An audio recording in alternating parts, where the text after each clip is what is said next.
Акыркы суроо. Акыркы деп айтпаңыз, жыйынтыкта жүрөт. Жыйынтыкта суроо. Мындай болуп атат да. Ар бир адам бир кимдир бирөөгө карап түзүнөт да. Ошол эле убакта сизди көбүрөөк мындай окуп калып атат да, мындай Кореянын президенти Ким Чен Ын. Сиз президент Кудайым буйрса президент болуп калсыз, кандайдыр кимдир бирөөгө президенттин үлгүсүн алыш керек да. Сиз президент болуп калсаңыз, ошол эле өлүм жазасын киргизип, ошо Ким Чен Ындай президент болбой бериңиз, анткени сиздин характериңиз ошондой да. Мен ушул кишилердин жолунда жүргөн, ошо улуу инсандардын жолунда жүргөн саясатчымын. Мен Ким Чен Ын болгум да келбейт, мен эч ким болгум келбейт. Мен ушул чоңойгондо ким болосуң дегенде, бала кезден суранганда мен айткам, чоңойгондо мен атам болом деп. Мен атам болом. Мен Ким Чен Ынды тааныбайм дагы, билбейм дагы.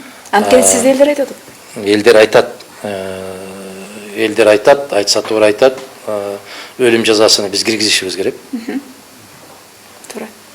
Мен Бакиев менен аябай каттуу мындай бир кагышып кызматтан баш тартканым дагы ушул маселе болду. Биз анталашып урушкан жокпуз. Эмне үчүн бир окуя түрткү болуп кетти да. Мына Сокулукта бир айбан да, ал адам эмес. Өзүнүн аялын, баласын, үйүндө иштеп аткан устасын өлтүрүп, жолдон келатып, таксиге түшүп, таксини менен келатып, могу Камышановка деген жерде суунун арасында ошол өлтүрүп, аны да өлтүрүп. Бир сааттын ичинде 4 кишини өлтүрүп, Казакстанга өтүп бараткан жерден чек-арадан кармалды.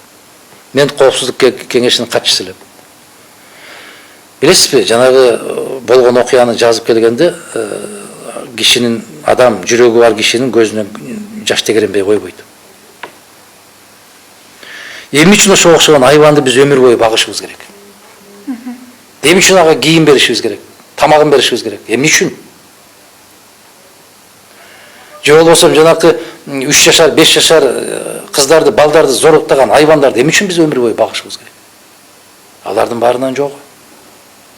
Алар коомго эч качан пайда алып келбейт.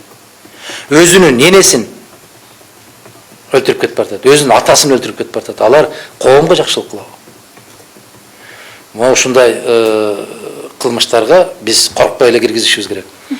Европа эмне дейт? Европаң менен эмне жумушуң бар сен? Европаң менен кандай жумушуң бар сен? Сенин өзүңдүн кылым-карыттык деп какшап келген кыргыздын улуттук каада салттары бар. Ошол каада салт менен жашашыбыз керек. Өзүбүздүн жүзүбүз болуш керек биздин. Өзгөчөлүгүбүз болуш керек. Айтор мыйзам аябай каттуу күчөш керек да. Мен атам Раматылык айтат эле да. Падышанын көзүндө каары, жүрөгүндө мээри болуш керек деп.